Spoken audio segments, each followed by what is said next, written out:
오늘 시편 12편 보겠습니다. 시편 12편 1절부터 4절 봉독하시겠습니다.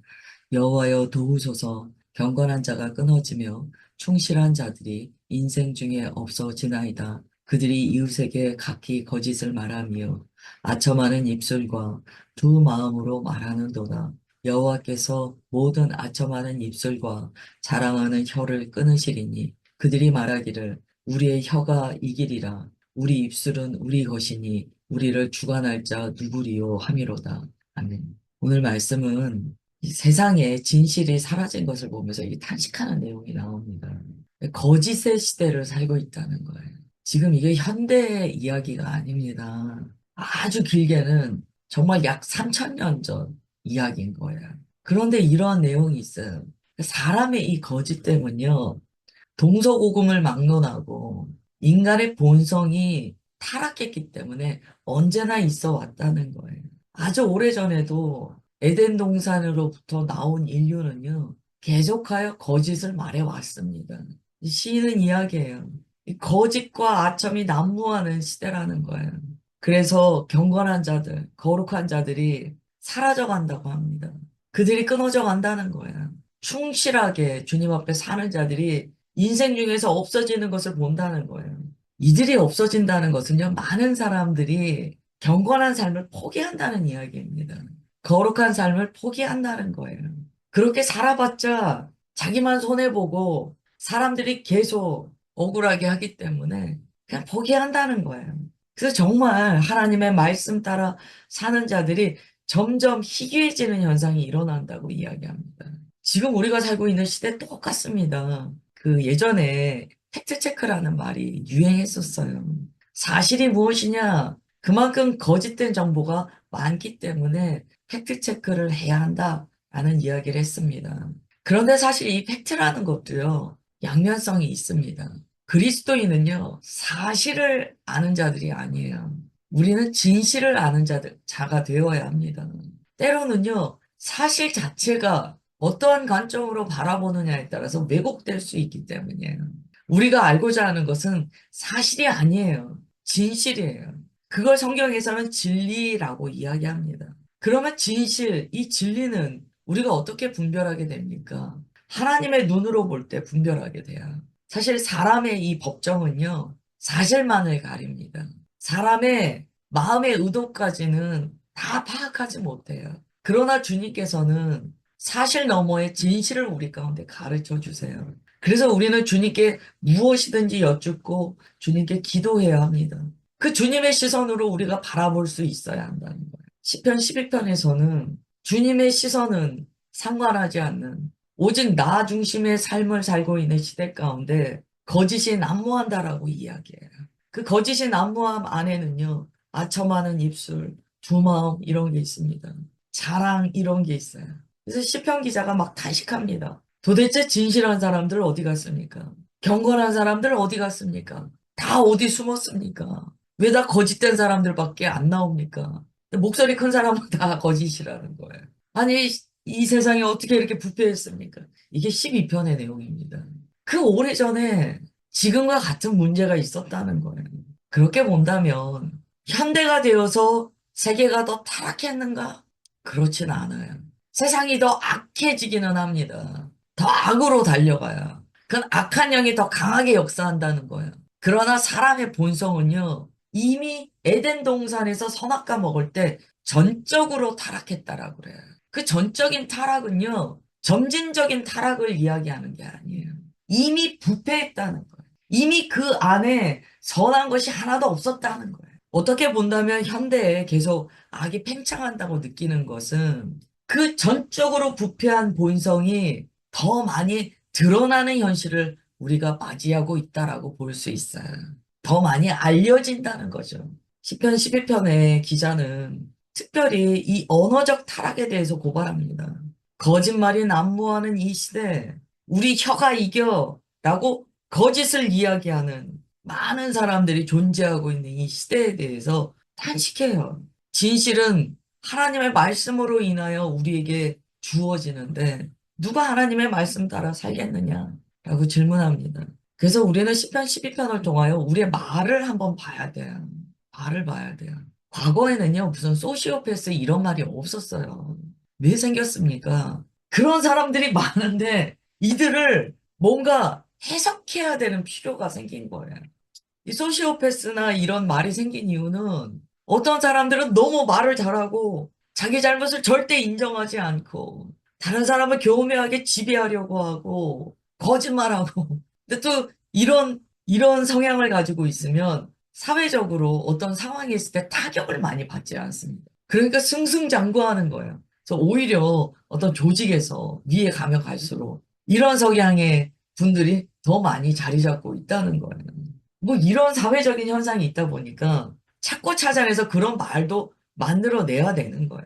시편 기자는 다 도대체 세상이 왜 이렇습니까? 특별히 왜 사람의 말이 이렇게 타락했는가? 말을 통하여 인격이 부패한 것이 드러나고 도덕적인 해이가 나타나는 것, 거기에 대해서 탄식합니다. 우리가 기억해야 될 것은 시편은요, 이스라엘 백성들 안에서 그들을 대상으로 쓰여진 성경입니다.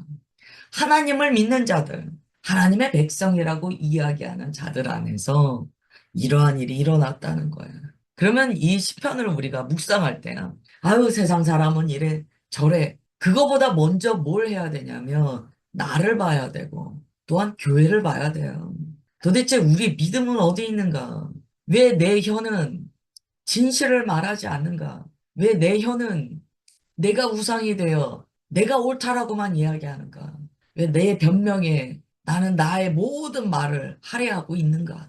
이런 걸 봐야 돼요. 이게 지금 하나님의 백성 안에서 일어나는 일이거든요. 이 4절에 보면 이렇게 얘기해요. 우리의 혀가 이긴다. 우리 입술은 우리 거다. 우리를 주관할 자 누구리요? 자기 입술의 주권을 자기 자신에게 있다라고 선언합니다.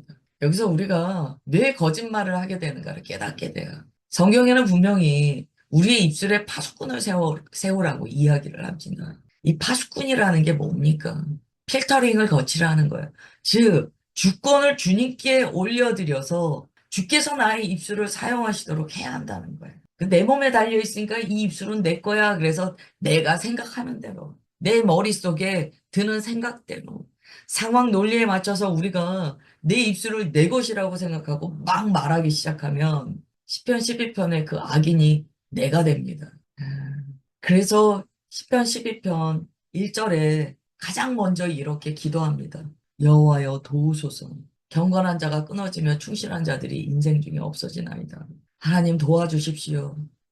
요즘에 유행하는 말로 하면은요 이런 거예요. 하나님 도와주세요. 이러다 다 죽어요. 이거예요 정말. 이러다가 거룩한 사람들 아무도 없겠어요. 정말 주님의 말씀 따라 충실하게 사는 자들 정말 하나도 없어지겠어요. 주님 도와주세요. 오늘날 우리도 이 기도를 할 수밖에 없습니다. 주님 도와주세요. 이러다가 정말 우리가 주님 믿는다고 하지만 그냥 하향 평준화가 돼서 나중에는 이 하향 평준화가 결국 비진리 평준화로까지 가겠어요, 주님. 이러다가 교회가 예수 그리스도 복음 위에 서는 것이 아니고 그냥 종교 껍데기로 남습니다, 주님. 주님 도와주세요. 간절한 기도예요. 5절부터 7절 보겠습니다. 여호와의 말씀에 가련한 자들의 눌림과 궁핍한 자들의 탄식으로 말미암아 내가 이제 일어나 그를 그가 원하는 안전한 지대에 두리라 하시도다. 여호와의 말씀은 순결함이요 흙 도가니에 7번 단련한 은 같도다. 여호와여 그들을 지키사 이 세대로부터 영원까지 보존하시리이다. 아멘. 이제 시편 12편의 주제가 나옵니다. 이런 거짓의 시대 속에서, 이 말의 거짓의 시대 속에서 우리는 어떻게 해야 하냐면 순결한 주님의 말씀 안에 거해야 된다는 거예요. 이게 신앙 안에서 흰옷을 입고 지킬 수 있는 유일한 방법입니다. 주님의 순결한 말씀 안에 거하라. 예수님께서는 예수님 안에 거하라고 말씀하셨어요. 내가 내 안에, 내가 내 안에 상호 연합되는 관계. 그러한 관계 가운데 우리가 신앙생활을 이어나가야지만 진리의 사람으로 살아내게 됩니다. 우리가요, 이 인생을 살면서 막 너무 현상, 거짓의 현상에 너무 막 예민하게 반응할 필요 없어요. 성경을 보면 그 거짓된 현상은요, 계속되어 왔습니다. 어떻게 그럴 수 있어? 우리의 본성은 그러고도 남아요. 우리의 본성은 더 악한 일을 하도록 준비되어 있어요. 자기 본성 믿으면 안 된다는 거예요. 아우, 저는 제 양심은 똑발라서 괜찮습니다. 그 말 자체가 바벨탑이에요. 그렇지 않다는 거예요. 언제나 그래서 우리는 말씀의 거울에 나를 비춰봐야 됩니다. 주께서 내게 무엇라 말씀하시는가?